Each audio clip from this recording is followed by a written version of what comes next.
Hi, everyone. This is David Cohen, and I'm here with my amazing co-host, Brad Feld. Hey, Brad. And this is the Give First podcast. And in the startup world, Give First means simply trying to help anyone, especially entrepreneurs, without any expectation of getting anything back. So we'll be talking to mentors and founders about what Give First looks like in action and how it makes great entrepreneurship possible. We polled everyone, and they said consistently that their favorite part of the show was the legal mumbo jumbo. So here it is. The following discussion is an expression of personal opinion and does not represent the opinion of Techstars or any company we discuss. Our conversations for informational purposes only, including any mention of securities or funds. This is not legal, business, investment, or tax advice and is not intended for use by any investor. Certain of Techstars funds own or may own in the future securities in some of the companies discussed in this podcast. Got it? Hey everybody, excited to bring you another episode of the Give First podcast. It's David Cohen. I am here with Jonathan Levin. I'm so excited to talk to you, Jonathan. Chainalysis is on fire. Amazing progress since we first met at the accelerator in New York. Thanks for joining. Thanks so much, David. Great to be here. For those that maybe don't know your background or what's going on with the company, tell us a little bit about Chainalysis and a little bit about how you got to that point in your career. Yeah, so we are Chainalysis. It's a blockchain investigation and compliance company. We started off in 2014, really early in crypto, thinking about if cryptocurrencies are ever going to become a mainstream or even quasi-mainstream technology, there needs to be a company that knows the most about how and why people use cryptocurrencies in the world. And we realized that we have this ability to take all of the information inside the blockchain and turn that into actionable intelligence that our customers can use to fight against money laundering in compliance context, if you're a financial institution, or we've helped governments around the world solve criminal cases that involve cryptocurrencies. And we started the company in Europe, myself and two Danish founders. So the three of us got together, and then we moved to the US to really build out the business. And now we operate in over 40 countries around the world. We have a staff of over 200 people. We've raised a bunch of venture capital and have really built out the company to be a global platform to enable the safe adoption of cryptocurrencies around the world. And it's amazing because I was thinking back to what year was the Techstars program that you were in? Do you remember? Yeah, we were in 2015 class with Barclays. Pretty quick progress to where you are today. And I remember, I don't know if you remember, but sitting in a room and sort of learning about the company for the first time, my light bulbs went off. I was like, in the mainstream financial industry today, there are several companies that are very large, billion-dollar enterprises or larger that sort of focus on fraud and reporting and understanding what's happening in those financial markets and provide that kind of analysis. And if blockchain, these type of currencies, they're based on that take off, there's going to be a need for similar type of infrastructure. I don't know if you remember that conversation, but I remember it really vividly. And then to see sort of, 5-6 years later, y'all have hit that exactly that point where you're now valued as a unicorn billion-dollar company and, are growing like crazy. Is pretty amazing to watch that kind of progress in 5 years. It's really fascinating because we had quite a contrarian bet at the time. And really the industry, even the cryptocurrency industry at the time, didn't think that what we were doing was necessary for the adoption of cryptocurrency. We had a hard time convincing investors of two things. One is that cryptocurrencies were ever going to be something.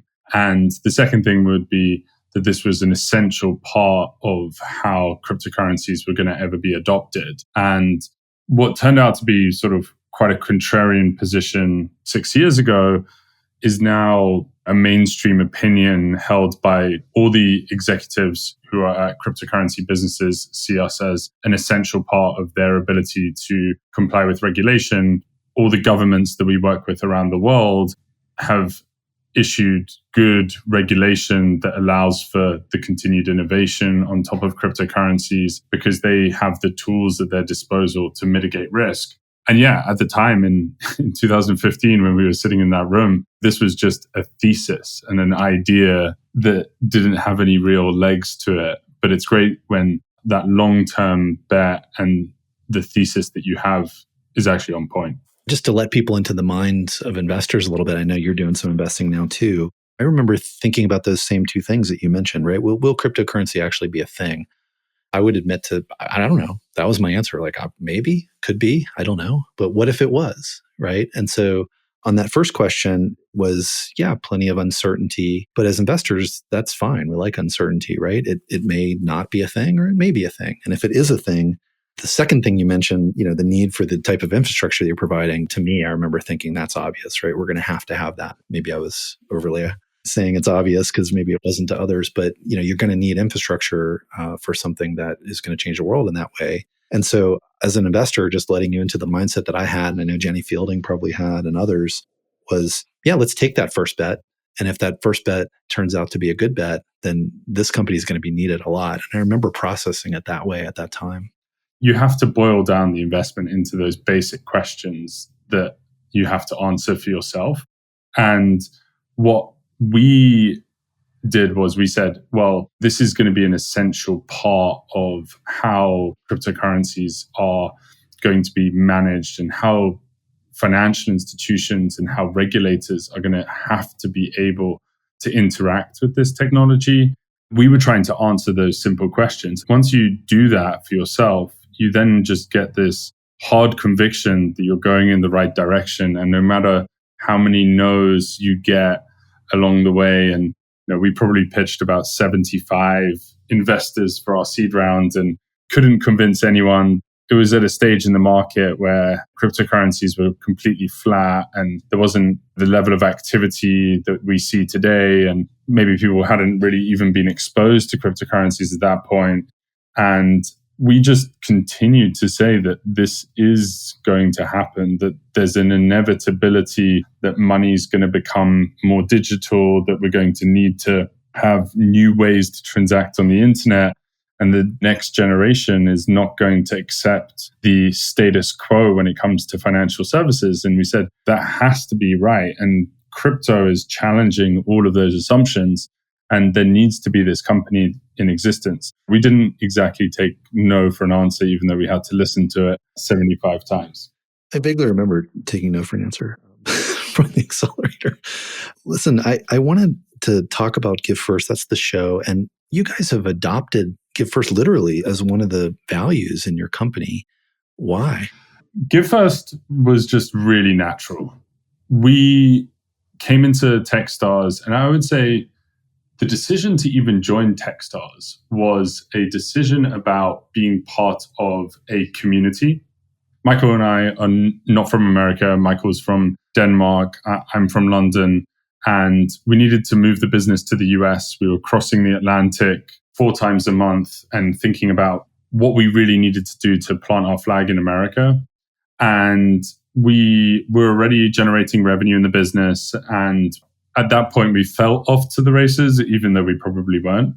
The need was to be part of a community of people who could actually support you, who could help with initial customer intros, who could help guide what does it mean to be in America? What does healthcare look like? What is the legal system? How do visas work? What does it take to actually build a company? And we said, let's join Techstars.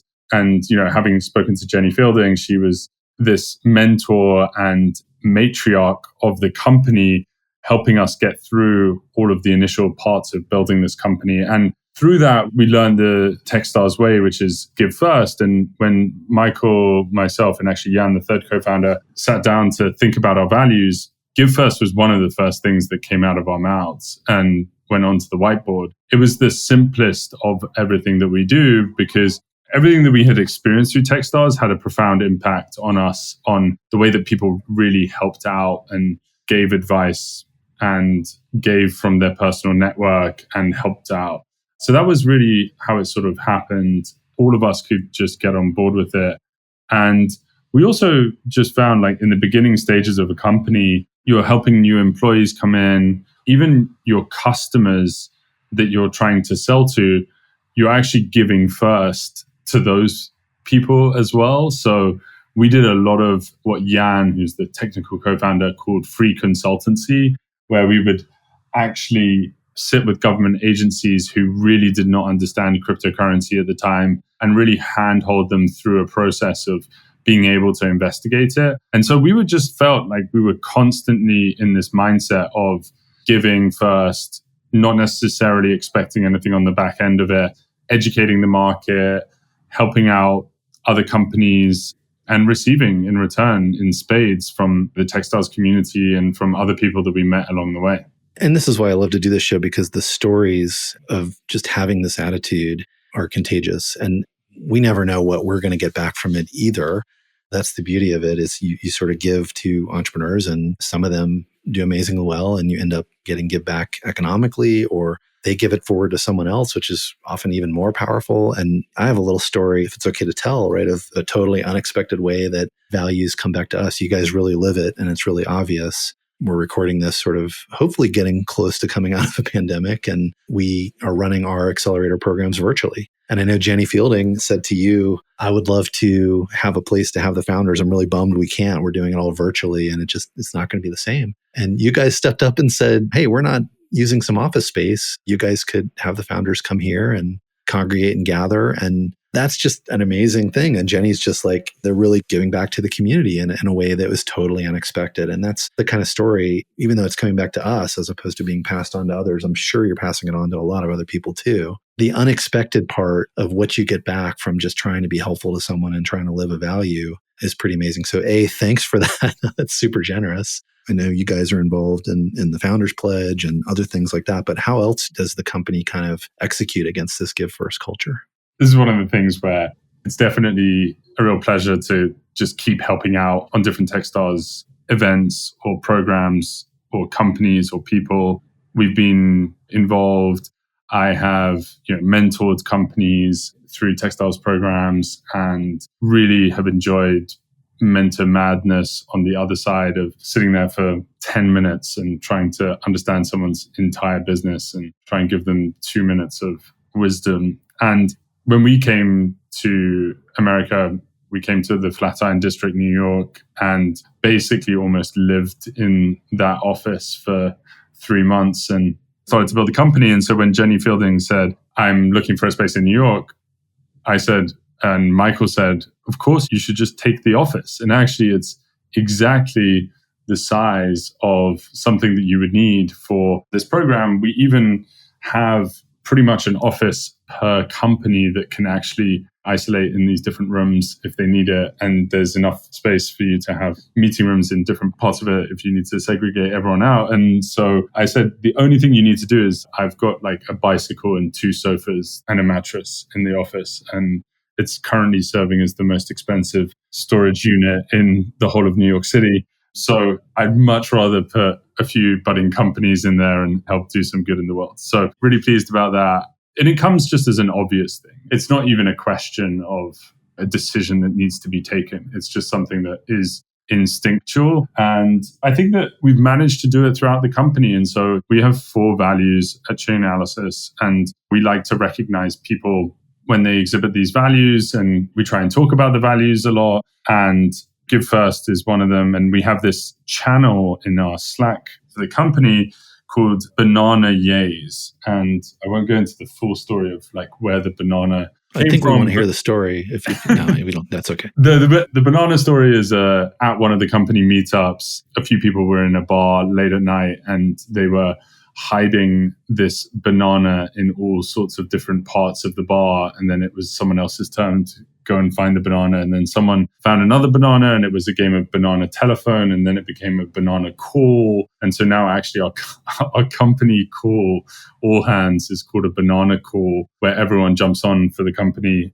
And we recognize everyone's values. And when we've had people demonstrate it, and some of the things that people have done for other people at the company are just amazing. And I see Give First always comes up in how we recognize performance. One funny example that sticks in my mind is we do a lot of content marketing. We have a lot of information about what is going on the blockchain. We constantly are putting out that content into the world.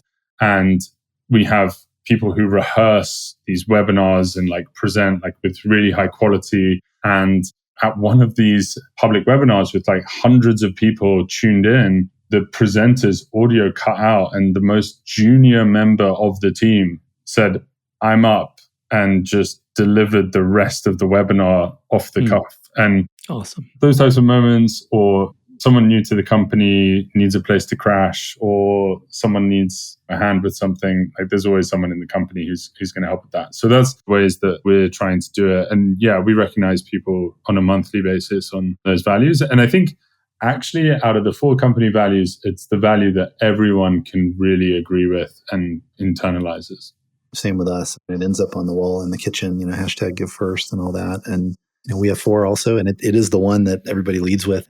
I want to just emphasize something that you were talking about for entrepreneurs listening. It's easy to have values, right? It's harder to live them. And here's a few clear stories and examples of how you're living them. But I think this idea of celebrating them, talking about them, having expectations around them, and probably most importantly, hiring people and even firing people, right, for not living the values or sort of going against the values, even if they're high performers, right, is really, really important. I think that a lot of startups I see have values, and it's much harder to live them than to talk about them, as you know.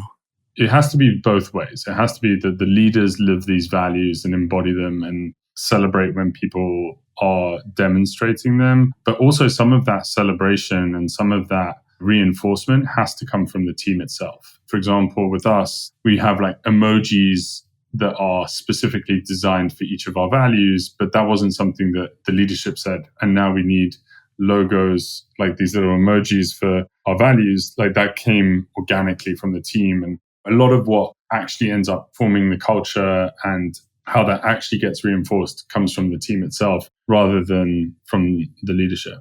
Yeah, that's when it really gets powerful. You see other people living it in your organization and you're sort of like, wow, this has taken root. And that's how you know that the values are being lived. I want to switch into rapid fire. A couple questions. Give me 10, 20-second answers. Get some information out there about what's in your head quickly for other people listening. Any book that's impacted you recently, Jonathan, in your career that you think all entrepreneurs should check out? A bunch of them. I think that High Output Management, it's pretty dense, but it's an amazing book about how you should, as an executive, judge the output of yourself based on the output of all of the people in your organization and the adjacent organization that you have influence over. I think it's a really important lesson from Andy Groves about how, as an executive, you can take that step back out of doing as a founder and try and actually scale yourself as a person. How about a startup that you've come across that you think people should check out? That's pretty cool. The company that I'm going to plug is a company called OpenSea. It's OpenSea. It's a NFT marketplace, which is a place for artwork, digital artworks to be bought and sold in this new, interesting way. And they are at the very early stages of defining what it is to trade these new digital collectibles. And I think that there's just a really interesting ideas that can come out of turning artwork and other forms of assets on the internet into something that is collectible and tradable. How about a place in the world that you think everybody should visit while they're still alive? Well, my parents come from South Africa, and I have been very fortunate to be able to go there. And it's one of the places in the world which has a very tragic history and a lot of difficulty in its past, but it's got an amazing natural beauty and it's got a real energy and passion for being able to come out of that and do something great in the world. And I think it's an amazing place for people to be. Definitely on my list to get to. How about this is Give First, after all, a nonprofit that you maybe have been involved in that you think other people should check out? I would just say there's a company actually called Brightest. They're in New York City. They are a company that connect people and corporations to volunteering opportunities. The founder, Chris Bowman, is a great guy who's been involved in entrepreneurship and social action. And they are doing really interesting work. If you're a corporation looking for a way to do CSR management and to get your people involved in volunteering opportunities, check it out. It's a really interesting business and opportunity that he's going after. Thank you on behalf of everybody listening for the insights, and congratulations on everything you've got going on at Chainalysis. And thanks for living that give first culture. Y'all are in the Techstars Unicorn Club. There's now 15 Techstars unicorns. Pretty amazing. Pleasure having you on the show. Thanks for taking the time. Thanks so much. And it's great to be part of this community and see all the other companies who are just waiting to succeed in this way. Thanks a lot for listening to the show today. We'd love to hear your feedback, ideas, or who you'd like to hear next on Give First. And please leave a rating and review, ideally a good one. And reach out anytime to podcasts@techstars.com, or on Twitter, I'm @David Cohen. See you next time. Don't forget, give first.